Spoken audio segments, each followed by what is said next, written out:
You think you understand Minecraft PvP. You've practiced the combos, perfected your aim, and mastered every trick in the book. Or so you think. But hidden beneath every hit, every movement, and every split decision are secrets that only a few of the best players truly understand. Secrets that can change the way you play Minecraft permanently. I've spent countless hours breaking down every mechanic, every frame, every hidden detail of PvP that most players completely overlook. And in this video, I'm revealing the unknown secrets of Minecraft PvP, the techniques, game knowledge, and mechanics that separate pro players from the unbeatable.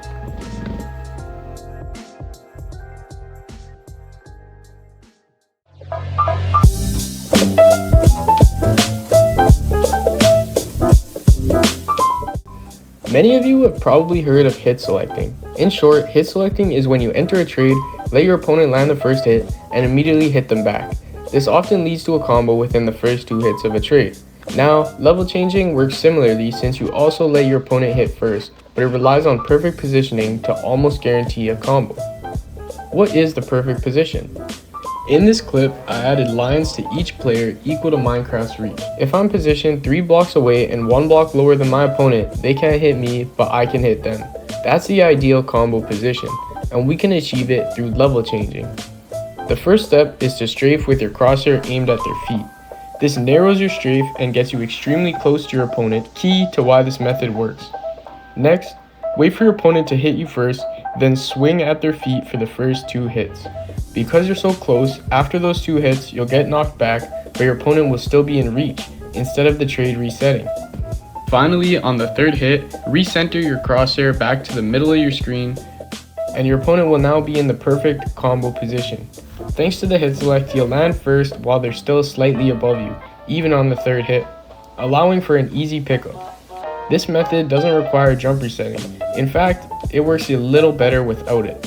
I think jump resetting is overrated and easy to counter for skilled players. Level changing works even against high CPS players where jump resets are nearly impossible due to short hit cooldowns. When done right, level changing almost guarantees a combo, but most players make one mistake: they don't control their height. If you're not exactly 1 block lower and 3 blocks away from your opponent, you will lose your reach advantage, and your opponent will be able to hit you, meaning you cannot get a combo.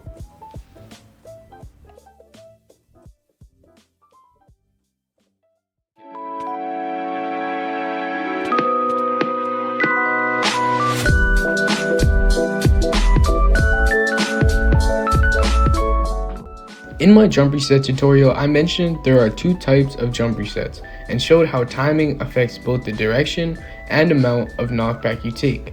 Until now, the community believed that there was only one method, but I'm here to reveal a 3rd type that even some of the best players don't know: diagonal jump resetting. Only a few top tier players have ever performed it correctly. Before explaining how, let's cover what it does. When done right, a diagonal jump reset cancels all your knockback like a normal jump reset does, but keeps your strafe momentum. Here's what it looks like on screen. Normally, when you strafe into a trade, your movement shifts sideways, then becomes mostly forward and backward after the first 1 or 2 hits. To start, enter a trade while strafing toward your opponent and wait for them to hit you. The moment you hear the hit sound, hit back and switch your strafe direction. For example, if you were holding W and D to strafe to the right, switch to W and A to strafe to the left. At the exact same time as this, on your 2nd hit, you should be flicking your crosshair 45 degrees away from your opponent while you're timing your jump reset. If you're strafing left with W and A, flick your crosshair 45 degrees to the right. If you're strafing right with W and D, flick it 45 degrees to the left. It's not very important how far you flick your crosshair, but it's more important the direction you flick your crosshair. Since your strafe and aim move in opposite directions, your momentum will cancel out.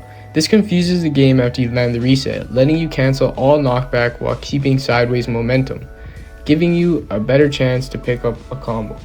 One common mistake I've seen a lot of people make when trying to diagonal jump reset is not aiming at the opponent. What I mean by this is when you flick your crosshair away from the opponent, you need to quickly flick it back to the player after hitting the reset. Otherwise, you will not be able to get the follow-up hits and continue the combo. You can accurately time these flicks by paying attention to the opponent's hit cooldown, flick away, and then flick back when they are no longer red. The opponent will always be red for exactly 500 milliseconds. This is Minecraft's hit cooldown.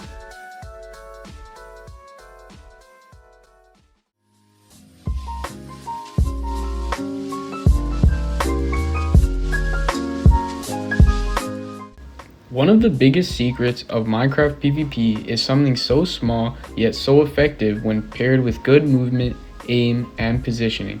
This is called micro-strafing.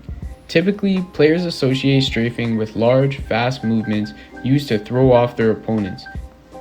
But micro-strafing is a technique that when done with the right timing, it will move your player very minutely but will completely dismantle your opponent's attacks.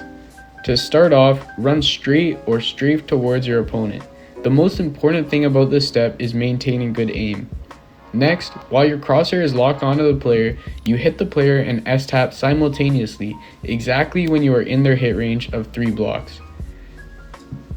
This will dodge your opponent's attack while landing yours, creating an opening to jump at your opponent and combo them backwards. Make sure you do this fast. This will also work by tapping your strafe keys too. Here's an example of that. In this clip, I quickly noticed I got the first hit of this particular trade. This meant I was able to micro-strafe to the right before the player hit me to dodge their attack, followed by a jump to the right to maintain the combo. Micro-strafing works best when paired with low ping or high CPS, which gives you better hit registration. A common mistake people make when trying this method is not aiming at the opponent's head. This will fully extend your reach distance and boost hit reg, which this method heavily relies on. Another very common mistake is timing the S-tap or strafe tap too late. If done too late, the player will just be able to hit you from a normal distance. Micro-strafing requires perfect timing combined with awareness of what is happening in the fight. And I think that fully covers the 3 unknown secrets of Minecraft PvP. I tried my best to go into as much detail when explaining these topics, but make sure to let me know in the comments if you are confused and I will reply. If this video was helpful to you, please drop a like and subscribe because it takes a lot of time and effort to make these videos.